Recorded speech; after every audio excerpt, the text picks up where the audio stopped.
পশ্চিমবঙ্গের মাটিতে বেকার হতে গেলেও একটা যোগ্যতার দরকার হয়। মাধ্যমিক পাস না করলে আপনি বেকার ভাতা পাবেন না। 8-9 পর্যন্ত পড়ে লাভ নেই, এখানেও যোগ্যতা। তাহলে জীবনের শুরু থেকে শেষ পর্যন্ত যোগ্যতার দরকার হয়। হ্যাঁ, তখন বুড়ো বয়সে বুড়ো হয়ে মরে যাব, তারও একটা যোগ্যতার দরকার। পাপ করতে করতে করতে করতে যখন পাপের 16 কলা প্রাপ্তি হবে, এইবারে বলো হরি হরি বল, এটাও যোগ্যতা। কিন্তু ভগবানকে ভালোবাসতে গেলে কোনো যোগ্যতা লাগে না, একটা জিনিসই লাগে, সেটা হলো ভালো একটা মনের দরকার হয়। ভগবান আমি কালো কি ফর্সা, বেঠে কি লম্বা, ধনী কি গরিব, এ বিচার করেন না। তিনি বিচার করেন আমি যখন তার চরণতলে গিয়ে বসি, কতটা মন নিয়ে তাকে আমি ডাকতে পেরেছি। তার কাছে এটাই ভালোবাসা।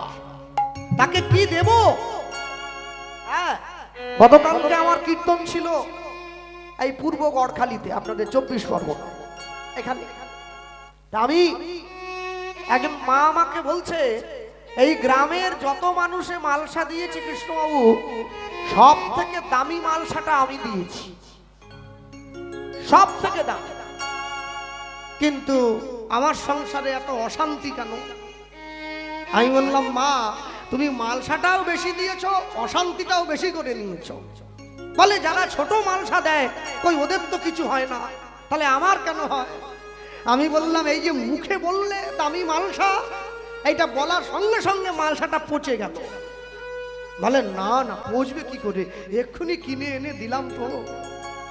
আমি বললাম, এই যে আপনি বললেন কি করে পচবে, আমার এই কথাটা অনুভব করতে গেলে আপনাকে আরো 5 বছর অপেক্ষা করতে হবে। ভালো জিনিস দিয়েছেন বলে ভগবান আপনাকে ভালোবাসবে, এটা ভাবছেন কি করে? মালসাটা ভালো দিয়েছেন, মনটা তো ভালো নেই, মনের মধ্যে ময়লা ভরা আছে। মালসাটা মন্দিরের মধ্যে ঢুকিয়ে দিয়ে আমি তো দেখলাম 3 ঘন্টা আমি গান গাইছি, আপনি 3 ঘন্টায় মন্দিরের বাইরে দাঁড়িয়ে আছেন, মাঝে মাঝে আবার পর্দার সরি উকি দিয়ে দেখছেন মালসাটা বদল হয়ে গেল কিনা। তাহলে এরকম করে দিয়েছেন কেন? এর থেকে তো না দিলেই ভালো হতো। তাহলে যাকে দিয়েছেন তার উপরে একটুও বিশ্বাস করেননি আপনি। আপনার মনে ধারণা আছে যে পুরোহিত মন্দিরে পূজা করছে, সে বোধহয় আপনার মালসার থেকে সন্দেশ একটা তুলে নিয়ে পাশের মালসায় দিয়ে দেবে নাকি? হ্যাঁ, সে কি পয়সা পাবে নাকি?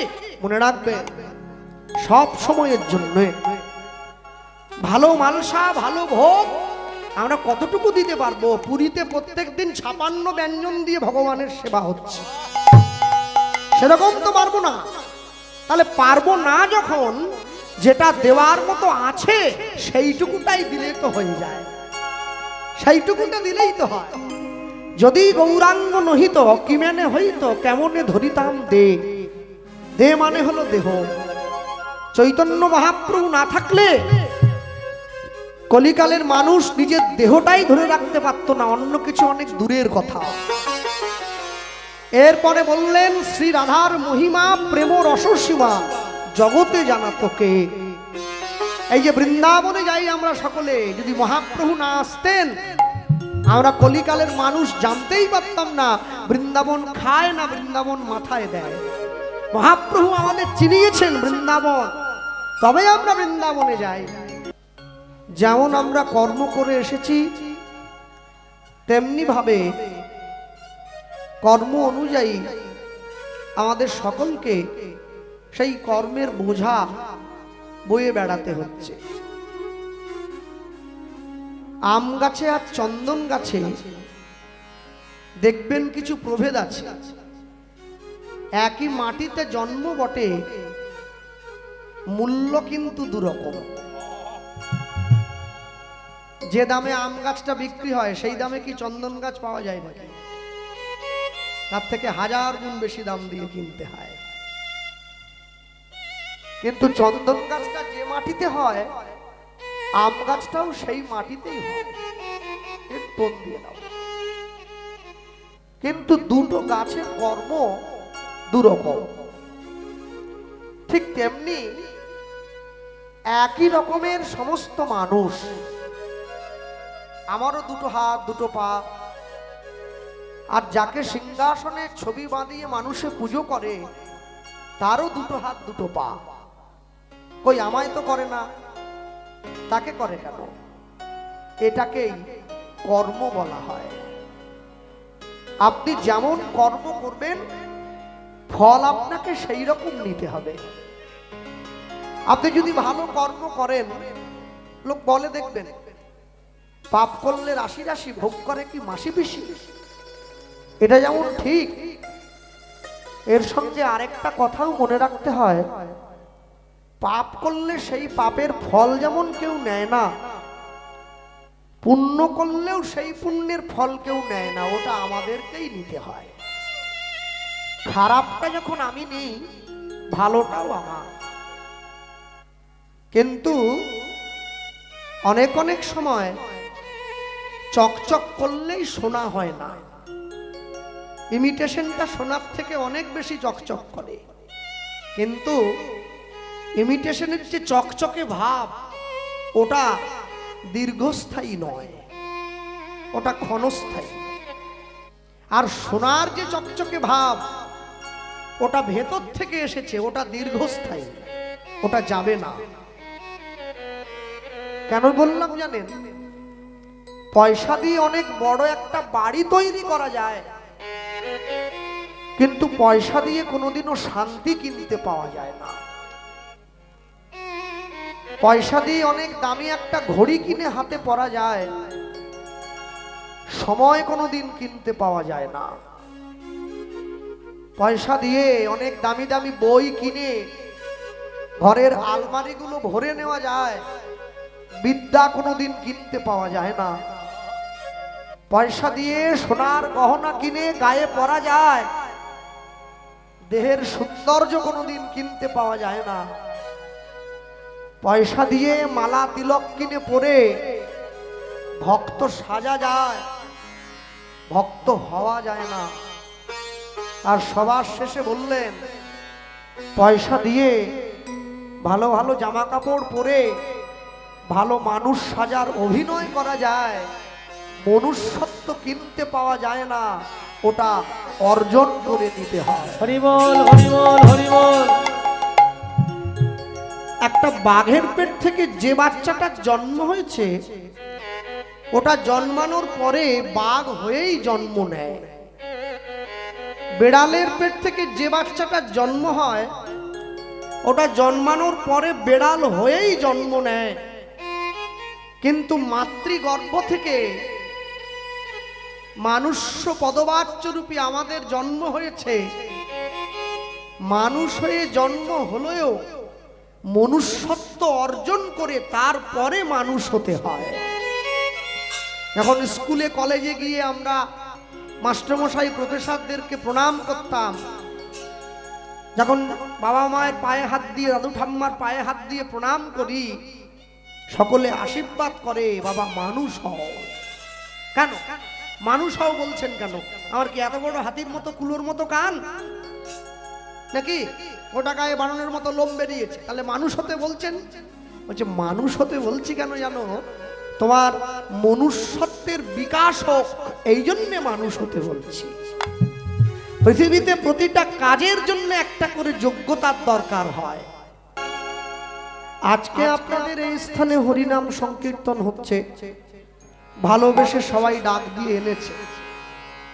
অনেক অনেক সময় দেখবেন হরিনামে যিনি গাইছেন তার গানে খুশি হয়ে অনেক অনেক শ্রোতা আছে সেফটি পিনে করে 10টা টাকা দিল। যদি ভালো গায়ক হয় তাহলে 50 টাকাও পায়, আর একটু ভালো গান হলে 100 টাকাও দেয়। এখন যেই লোকটা 100 টাকা দিতে এলো, সে চিন্তা করলো আমি আসরে গিয়ে দেব না, গানে ব্যাঘাত হবে, আসর থেকে নামার পরে কীর্তনিয়াটাকে দেব। এখন নেমেছে, এত লোক দাঁড়িয়ে আছে, সে দেখলো ভগবান তো আমাকে কম দেয়নি, 100 নয়, ওকে আমি 500 টাকাই দেবো।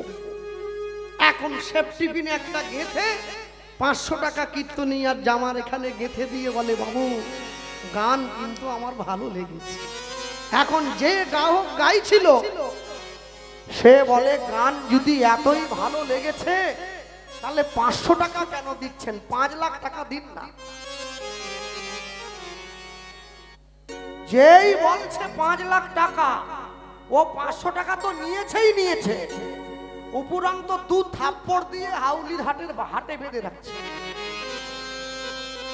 তোকে ভালোবেসে আমি 500 টাকা দিলাম, তুই আবার 5 লাখ টাকা চাইতেছিস? হ্যাঁ, তোকে সকালটা হতে দে। তাহলে আপনারা এখান থেকে 24 পরগনা থেকে, আমি মেদিনীপুর থেকে, কেউ কলকাতার থেকে বৃন্দাবনে গিয়ে থেকে খেয়ে ঘুরে, বৃন্দাবনে গিয়ে যদি বৃন্দাবনের ব্রজবাসীদেরকে বলি যে তোমাদের রাধা গোবিন্দকে আমাদের বড় ভালো লেগেছে, দিয়ে দাও, সঙ্গে করে বাড়ি নিয়ে যাই, আমরা বললাম আর দিয়ে দিল, ওই 5 লাখ টাকার মতো আর কি।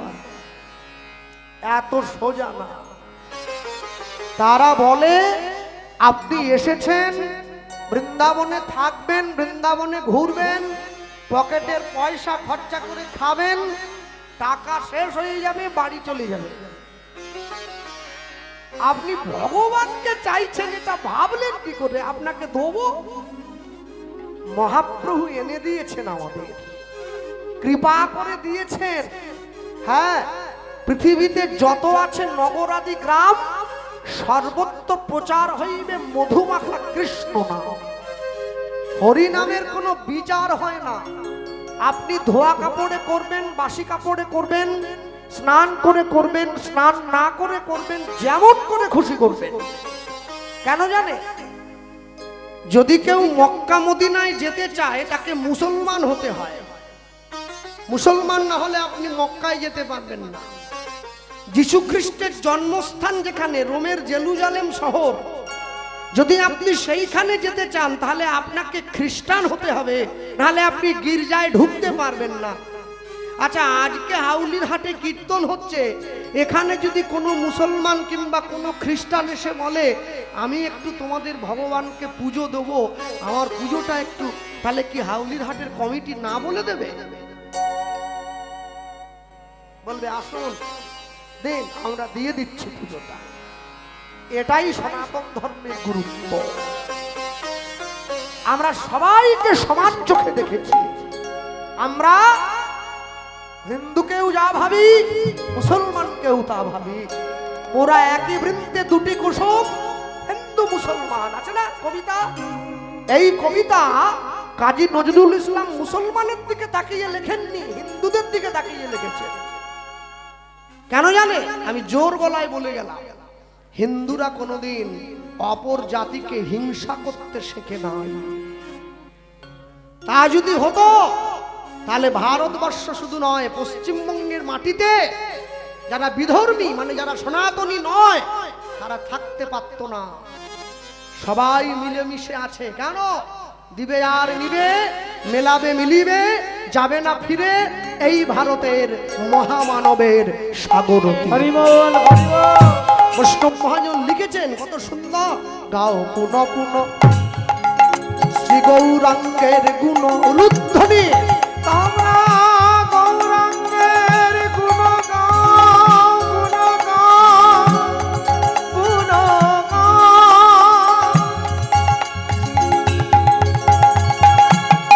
গৌরাঙ্গের গুণ গাও, গুণ গাও,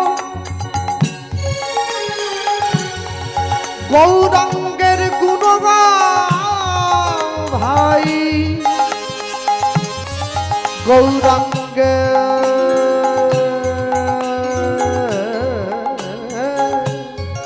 গুণ গাও, গাও পুন পুন, বারবার পুন পুন, একবার না পারিলে দেখো শতবার। যার নুন খেলে তার গুণ গাও, নইলে মানুষ বেঈমান বলবে, নইলে মানুষ তোমায় অকৃতজ্ঞ বলবে, নইলে মানুষ তোমায় সম্মান দেবে না। গাও পুন পুন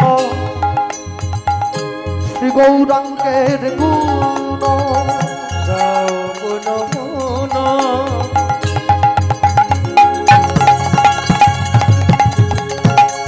শ্রী গৌরাঙ্গের গুণ।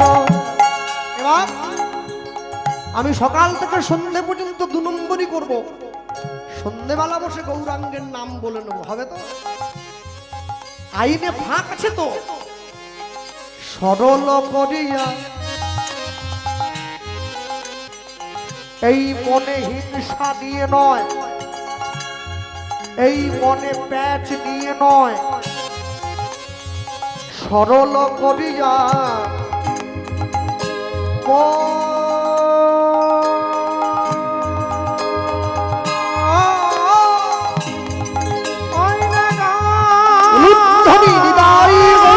হরি হরি বল।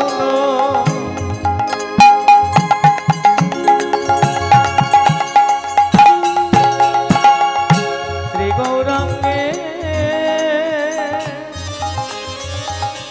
গুণ সরল করিয়া ও মন সরল করিয়া সরল করিয়া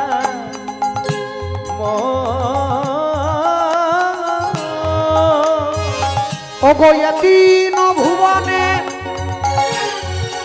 আমি এমন দয়াল, না দেখো এক দিন ভুবনে এমন দয়া না দেখো এক আমি এতিন ভুবনে এমন দয়াল, না দেখো এক দিন ভুবনে এমন দয়া না দেখো এক আমি এমন দয়াল আর দেখি নাই, আমি এমন দয়া আর দেখি না আমি এমন দয়াল আর দেখি নাই, আমি এমন দয়া আর দেখি না যেজন মার খাবে পায়ে ধরে প্রেম বিলাবে, আমি এমন দয়া আর দেখি না যেজন জগাই মাধায়ের মতো মাতালকে হরি নাম বিলায়, আমি এমন দয়া আর দেখি না যেজন মলয় চাঁদ কাজীর মতো মুসলমানকে প্রেম বিলালো, এমন দয়া আর দেখি না যেজন চপল গোপালকে হরি নাম দিল, এমন দয়া আর দেখি না যেজন হরি নামে হরিকে নামায়ে আনলো, এমন দয়া আর দেখি না শিবের হাতে ধরিল পায়ে পড়িল হরি বল। আর দেখি না হাতে ধরিল পায়ে ধরি এমন দয়া আর দেখি না এমন দয়া আর দেখি না ওগো এতিন ভুবনে এমন দয়াল, না দেখো এক জন অবয়তি না ভুবনে এমন দয়া না দেখো এক দক্ষিণ 24 পরগনায় এমনও অনেক জায়গা আছে যেখানে হরিনাম গাইতে গেলে শোনা যায় সেই গ্রামে একটা কালী মন্দির আছে। কালী পুজোর সময় বছরে একবার গ্রামের মায়েরা মা কালীর ভরে পড়ে আছে, অনেক জায়গায় আছে, অনেক জায়গায় মনসা মন্দির আছে, সেখানে মনসা পুজোর সময় গ্রামের মা বোনেদেরকে মা মনসা ভর করে। অনেক জায়গায় শীতলা পুজোর সময় মা শীতলা ভর করে। আচ্ছা, আজ পর্যন্ত রাধা গোবিন্দ কাকে ভর করেছে? হাউলির হাটে আছে কেউ? নেই। কেন? যত ভরের ঠেকা কি সব কালী মনসা নিয়ে রেখে দিয়েছে, আর কেউ নিচ্ছে না। আসলে কি জানেন? হ্যাঁ, সোনার দোকানে সবাই ঢুকতে পারবে না, বিশেষ করে এই সময়টায়। যদিও একটু কমেছে, তবে 1 লাখের উপরে। আমার মতো লোকের পক্ষে তো খুবই চাপ। হ্যাঁ, যাদের টাকা পয়সা আছে তারা না হলে ঢুকে কিনলো, তো ভগবানের মন্দিরে ভগবানের প্রিয়জন হতে সবাই পারবে না। এর জন্যে অনেকটা কষ্ট করতে হবে। কেন? কষ্ট না করলে কৃষ্ণ পাওয়া যায় না। যে কৃষ্ণ পেয়ে যায় সে কোনোদিন সংসারের জন্য পড়ে থাকবে না, সে বেরিয়ে চলে যাবে। একদম শেষে গিয়ে বৈষ্ণব মহাজন কি লিখলেন? গৌরাঙ্গ বলিয়া না গেলাম গলিয়া, গৌরাঙ্গ বলিয়া আহা, না গেলাম গলিয়া, আমি গৌরাঙ্গ বলিয়া না গেলাম গলিয়া। উলুধ্বনি। গৌরাঙ্গ বলিয়া না গেলাম গলিয়া, কেমনে ধরিলাম দে। গৌরাঙ্গ বলিয়া না গেলাম গলিয়া, কেমনে ধরিল রে। ওগো বাসু ঘোষহিয়া পাষাণ দিয়া, বিধি কেমনে গড়িয়াছে।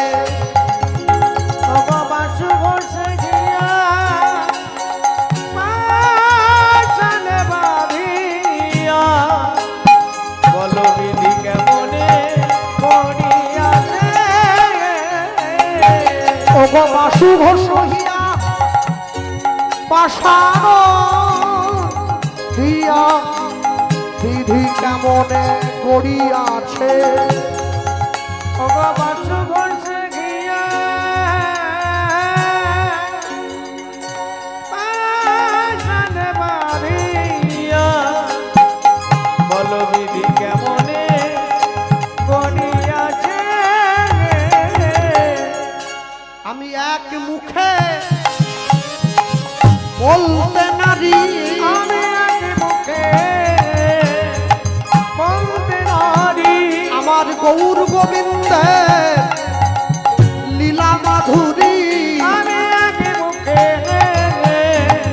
বলতে নারী, আমি যতবার বলি ততবার হারি, আমি এক মুখে বলতে নারী, আমি যাই গো লীলার বলিহারি। আমি এক মুখে বলতে নারী, আমি এক মুখে বলবো কত, এক মুখে বলতে নারী, আমি যদি বা বলি বছর শত। এক মুখে বলতে নারী, এবার প্রেমানন্দে কহ হরি হরি। এক মুখে বলিতে নারী, প্রেমানন্দে বলে হরি। এক মুখে বলিতে নারী, এক মুখে বলিতে নারী। ওগো বাসু ঘোষহিয়া পাষাণ দিয়া, বিধি কেমনে গড়িয়াছে। বাসু ঘোষে গিয়া পাষাণে বাঁধিয়া, বলো বিধি কেমনে গড়িয়াছে।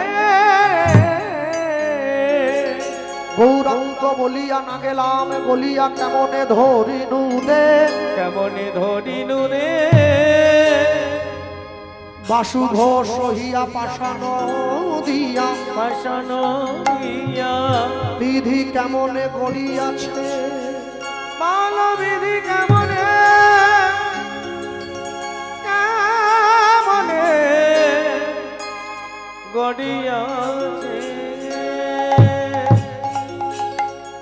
বাংলায় একটা কথা আছে, ভক্ত মোরে খাওয়াইলে তবে আমি খাই, ভক্ত মোরে না দিলে মুই উপবাসে যাই। ভক্ত মোর মাতা পিতা, ভক্ত মোর গুরু, ভক্ত ভালোবেসে আমায় বলে, ঘৃণা করে নয়, ভালোবেসে, বাঞ্ছা কল্পত। তাহলে মোট কথা, যদি ভক্ত ভগবানকে দেয় তবে ভগবান খায়, আর যদি না দেয় তাহলে উপোস। আর কি করা যায়? এখন এ না হলে মেনে নিলাম যে ভগবানকে না দিলে ভগবান উপোস করে থাকে। এখন আমার কাছে কথা হলো, ভগবানকে যা দেওয়ার মতো ক্ষমতা নেই, সে না হলে ভগবানকে নাই বা দিল, কিন্তু ভগবানকে দেওয়ার মতো যার ক্ষমতা আছে সেও যদি না দেয়, তাহলে এটা মানবো কি করে? ভগবান সবাইকে সবটা পূর্ণ করে দেন না, দেন কি? যা কোকিলকে কণ্ঠ দিয়েছেন, রূপটা কেড়ে নিয়েছেন। ময়ূরকে রূপ দিয়েছেন, কণ্ঠটা কেড়ে নিয়েছেন। যাকে মন দিলেন তাকে ধন দিলেন না, আর যাকে ধন দিলেন তাকে মন দিলেন না, আর যাকে দুটোই দিলেন সে তো মহাপুরুষ। কি এমন অনেক কীর্তনীয় আছে দেখবেন যাদের গানের গলাটা একবারে সাংঘাতিক, খুব রেয়াজ করেছে, শাস্ত্র জ্ঞানটা নাই, কেন পড়ার সময় পায়নি। আবার এমন অনেক কীর্তনীয় আছে যার শাস্ত্রের জ্ঞানটা মারাত্মক, কিন্তু গানের গলাটা ভালো না, মানে বই পড়েছে, এদিকটায় সময় দিতে পারেনি। আর যা দুটোই ভালো সে তো 1.5 বছর আগে বুকিং করতে হচ্ছে, 1 লাখ টাকা বললেও লোকে নিয়ে নিচ্ছে। গানের গলাটাও ভালো আছে, শাস্ত্রের জ্ঞানটাও ভালো আছে। কি মায়েরা রাগ করুনি জানো, যে মায়েদের এখন যদিও মেয়ের বাজারে খুব সমস্যা চলছে, যে মায়েদের মেয়েরা দেখতেও ভালো, রান্নাও ভালো করতে পারে, সে মায়েদের তো একবারে বিরাট ব্যাপার, কথা বলা যায় তাদের সাথে। বলে আমাদের সঙ্গে কেউ কথা বলতে পারবে না, আমাদের মেয়ের ব্যাপারটাই আলাদা। এখন কথা হলো, ভগবান সবাইকে সুযোগ দেন। 5 বছর আগে পর্যন্ত ছেলের বাবাদের মার্কেট ছিল, এখন মেয়ের বাবাদের মার্কেট চলতেছে। কাউকে নিরাশ করবেনি, সবার জন্য সমান। এখন কথা হলো, আজকে যে সন্তান নিজের পিতামাতার পরিচয়ে পরিচিতি পায় তাকে বলে উত্তম পুরুষ। যে সন্তান নিজের পরিবারের পরিচয়ে পরিচিতি পায় ওকে বলে মধ্যম পুরুষ। যে সন্তান নিজের স্ত্রীর পরিচয়ে পরিচিতি পায় ওকে বলা হয় কাপুরুষ। আর যে সন্তান দেশের দশের ভালো করতে গিয়ে পরিচিতি পায় ওকে বলে মহাপুরুষ। ওই যে বললাম, ভগবান সবাইকে সবটা পূরণ করে দেন না, কিন্তু যেমন সবাইকে সবটা পূরণ করে দেন না, তেমনি কারো না কারো প্রত্যেকটা মানুষের মধ্যে একটা করে ভালো গুণ তিনি দিয়েছেন। এটাই হচ্ছে মনুষ্য জীবনের সর্বশ্রেষ্ঠ নীতি। আপনি জীবনে 3টে জিনিস মনে রাখবেন: গুণ দেখে গুরু করবে, চরিত্র দেখে চেলা, আর মন দেখে বন্ধু করবে, নইলে থাকবে একলা। যাকে আপনি গুরু করবেন তার যেন গুণ থাকে, গুণ দেখে গুরু বানাও, চরিত্র দেখে চেলা, আর মন দেখে বন্ধু বানাও, নইলে থাকবে একলা। ভক্তমণ্ডলী, ভক্তিমতী মায়েরা, তাহলে এই যে ভগবান যে ভক্তের জন্য এত কষ্ট করেন, এত প্রাণীপাত, বারংবার তিনি প্রমাণ করে দিয়েছেন আমি বড় নয়, ভক্ত বড়। যাদের বাড়িতে শ্রীমদ্ ভাগবত আছে, আমি বলি শ্রীমদ্ ভাগবতটা শুধু লাল কাপড়ে মুড়িয়ে সিংহাসনে রেখে দিলে হবে না, একটু মাঝে মাঝে খুলে পড়তে হবে, তবে তো বোঝা যাবে কি আছে। হ্যাঁ, যাদের বাড়িতে শ্রীমদ্ ভাগবত আছে দেখবেন খুলে, ভাগবতের প্রথম স্কন্ধ থেকে নবম স্কন্ধ পর্যন্ত শুধু ভক্তের কথা বলা আছে। প্রহ্লাদের কথা, অম্বরীশের কথা, ধ্রুবের কথা। কেন? ভগবান বারংবার বলেছেন ভক্ত কত সুন্দর, আমি নই, ভক্ত সুন্দর। সুন্দর, ভক্তের জন্য আমি সুন্দর।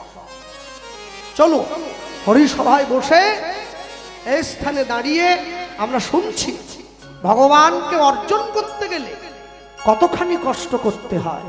হরিসভায় বসে সান্ধ্যকালীন কীর্তনে আস্বাদিত গীতব্য লীলা মাধুর্য পরম বৈষ্ণব মহাজন শ্রীল মাধব দাস গোস্বামী পাদের জীবনী কথা। হরি বল হরি বল হরি বল। আমি একটুখানি পিছনে পিছিয়ে আসব। সকলেই আপনারা জানেন শ্রীকৃষ্ণ চৈতন্য মহাপ্রভু নিতাই গৌর প্রেমানন্দে হরি বল হরি বল হরি বল। যা গরম না? খুবই গরম, একেবারে প্রচুর গরম। গরমে একবারে কীর্তনী আর গরম কেটে যাচ্ছে। যাক, হ্যাঁ, এতদিন শুনেছিলাম লোকেরা বলতো বিষে বিষে বিষক্ত হয়, কিন্তু গরমে যে গরম কমে যায় এ তো কোনোদিন বুঝতে পারলাম নি। আরো ঘাম আরো ঘাম। যাই হোক, এখন কথা হলো একটু পিছন দিকে পিছিয়ে আসবো। শ্রীকৃষ্ণ চৈতন্য মহাপ্রভু তিনি তার জীবনে দুবার বিয়ে করলেন। প্রথম স্ত্রী লক্ষ্মীপ্রিয়া, পরেরটা বিষ্ণুপ্রিয়া, সবাই আপনারা জানেন। আশ্চর্য কি, প্রথম বিয়েটা নিজের ইচ্ছায় করলেন, দ্বিতীয় বিয়েটা মায়ের ইচ্ছায় করলেন। ছেলে যখন বিয়ে করতে যায় মায়ের পায়ে হাত দিয়ে প্রণাম করে বলে যায়, মা আশীর্বাদ করো, তোমার জন্য দাসী আনতে যাচ্ছে। বলে, এদিকে বলে, যাক ছেলেরা বলে, এখন আর বলে না। যাক, এদিকে সব ভালো ছেলে, মেদিনীপুরের ছেলেগুলো ভালো না। ওরা শুধু মায়ের পায়ে হাত দিয়ে প্রণাম করে মাকে বলে, মা তুমি আশীর্বাদ করো, তোমাকে দাসী বানাবো, আমি সেই ব্যবস্থা করতে যাচ্ছি। আর মহাপ্রভু তার সেটা বলবে না। মায়ের পায়ে হাত দিয়ে প্রণাম করে মাকে বলল, মা তুমি আশীর্বাদ করো, তোমার জন্য দাসী আনতে যাচ্ছি। যখনই সচিমা মহাপ্রভুর মাথায় হাত দিয়েছে আরেকটা জিনিস চেয়ে নিল, কি, মা আরেকটা আশীর্বাদ করে দাও। এতদিন পর্যন্ত কেঁদেছি নদিয়াবাসীর জন্যে, আজকে বিয়ে করে তোমার দাসী তোমার চরণে রেখে আমি কাঁদবো জগৎবাসীর জন্য। এখন এই কথার মধ্যে যে কি লুকিয়ে আছে সচিমা বুঝলো না। নিমাইকে বিয়ে দিতে পাঠিয়ে দিল। বিয়ে করে এসে বিষ্ণুপ্রিয়ার হাতটা সচিমায়ের হাতে ধরিয়ে দিয়ে মহাপ্রভু বলছে, মা এই রইল তোমার দাসী, এবার আমায় বিদায় দাও, এবার আমি আসি। সে কি রে নিমাই, বৌমাকে নিয়ে একটু ফুলশয্যার ঘরে গিয়ে বস, আমি যুগল দর্শন করব। বিষ্ণুপ্রিয়ার হাত ধরে মহাপ্রভু ফুলশয্যার ঘরে গিয়ে বসে জীবনের প্রথম শিক্ষাটা দিয়ে দিলেন নিজের স্ত্রীকে। কি বললেন, শোনো বিষ্ণুপ্রিয়া, মানুষ যেদিন ফুলের ওপরে ঘুমায় সেদিন তার ফুলশয্যা হয়, ফুল যেদিন মানুষের ওপরে ঘুমায় সেদিন তার অন্তিম শয্যা হয়। আজ আমাদের ফুলশয্যা, ফুল দিয়ে সাজিয়ে রাখা পালঙ্কের উপরে আমরা ঘুমালাম, আমাদের ফুলশয্যা হলো। আর যেদিন আমরা চিরঘুমে ঘুমিয়ে থাকব, ফুলগুলো আমাদের উপরে ঘুমিয়ে থাকবে, সেদিন আমাদের অন্তিম শয্যা হবে। আমাকে বলো হরি হরি বল বলে শ্মশানে নিয়ে চলে যেতে। হরি বল হরি বল। এখন বিষ্ণুপ্রিয়া তো বড় চালাক, কি বলছে, স্বামী আমি ফুলের উপর শোবো না, ফুলও আমার উপর শোবে না, আমি চাই ফুলটা মালা হয়ে তোমার গলায় সারা জীবন থাকুক। এটা বুদ্ধিমতী মেয়ের কাজ, বোকা মেয়ে মানুষ হলে কাজ করতো না। আমাদের মতো কলিযুগের জীবের জন্য মহাপ্রভু ঘর ছাড়ল, 24 বছর বয়সে সন্ন্যাস হয়েছে। তবে এই যে ঘর ছেড়ে সন্ন্যাসী হলেন, মানুষের সঙ্গে গিয়ে মানুষের দরজায় দাঁড়িয়ে হরিনাম প্রচার করবেন, নিতাই চাঁদের হাত ধরেছেন। কি বলছেন, তুমি শোনো শোনো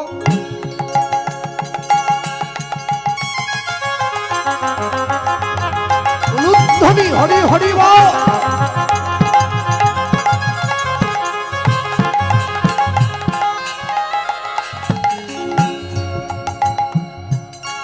শোনো শোনো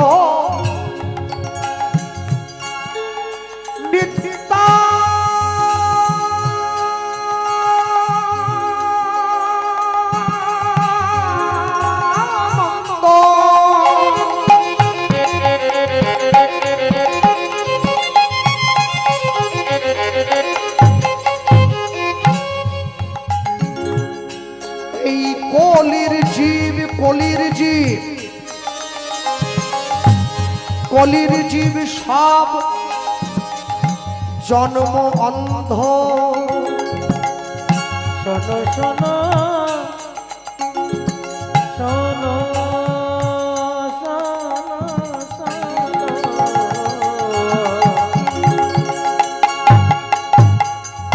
শোনো শোনো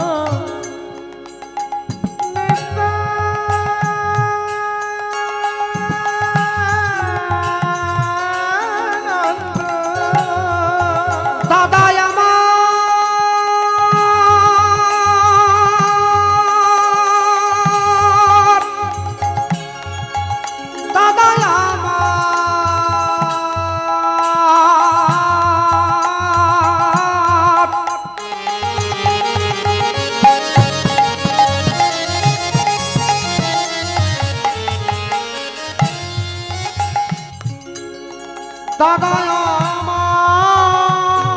দাদাই আমার,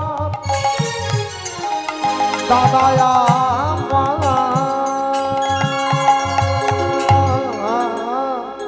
শোনো শোনো শোনো শোনো শোনো শোনো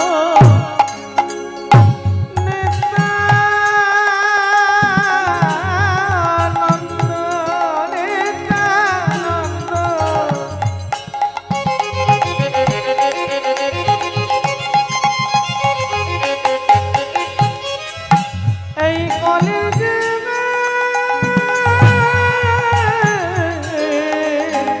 আহা সবে জন্ম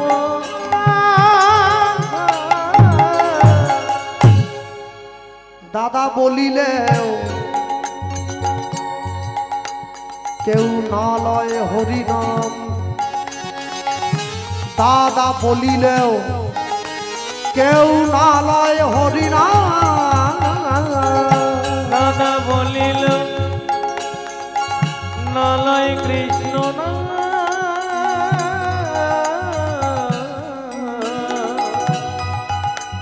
দাদা বলিল নালয় কৃষ্ণ না দাদা মধুর কৃষ্ণ নাম কেউ নিল না, মধুর কৃষ্ণ না কেউ নিল না দাদা গো মধুর মধুর কৃষ্ণ নাম কেউ নিল না। দাদা মধুর কৃষ্ণ না কেউ নিল না সবাই বিষয় রসে মেতে রইল, দাদা মধুর কৃষ্ণ না কেউ নিল না শুধু মায়ার সঙ্গ করে মরিল। দাদা কৃষ্ণ নাম কেউ নিল না সারা জীবন ধরে ছেলে আমার, মেয়ে আমার, গাড়ি আমার, গাড়ি আমার, টাকা আমার, পয়সা আমার, 10 মিনিটের জন্য মকিমপুর হাট থেকে হাউলির হাটের অটোতে উঠে অটো সিটে রুমাল রেখে দিয়ে বলে সিটও আমার। ও যে আমি কার ভুলে গেল, কৃষ্ণ নাম কেউ নিল না জীব কেমন করে তোমার চরণে যাবে, কৃষ্ণ নাম কেউ নিল না তুমি প্রতি ঘরে ঘরে যাইবে, কৃষ্ণ নাম কেউ নিল না তুমি কৃষ্ণ কৃষ্ণ বলাইবে, কৃষ্ণ নাম কেউ নিল না হরি বলবে আর বলাইবে, হরি কৃষ্ণ বল। নামে কেউ নিল না হরি বলবে আরে বলাই কৃষ্ণ নামে কেউ নিল না দাদা মধুর কৃষ্ণ না কেউ নিল না দাদা বলিলেও নালয় কৃষ্ণ না দাদা বলিলেও নালয় কৃষ্ণ না প্রতি ঘরে ঘরে গিয়া করো এই ভিক্ষা, করই ভিক্ষা বলো কৃষ্ণ গাও কৃষ্ণ, গাও কৃষ্ণ তোমরা করো কৃষ্ণ শিক্ষা, তোমরা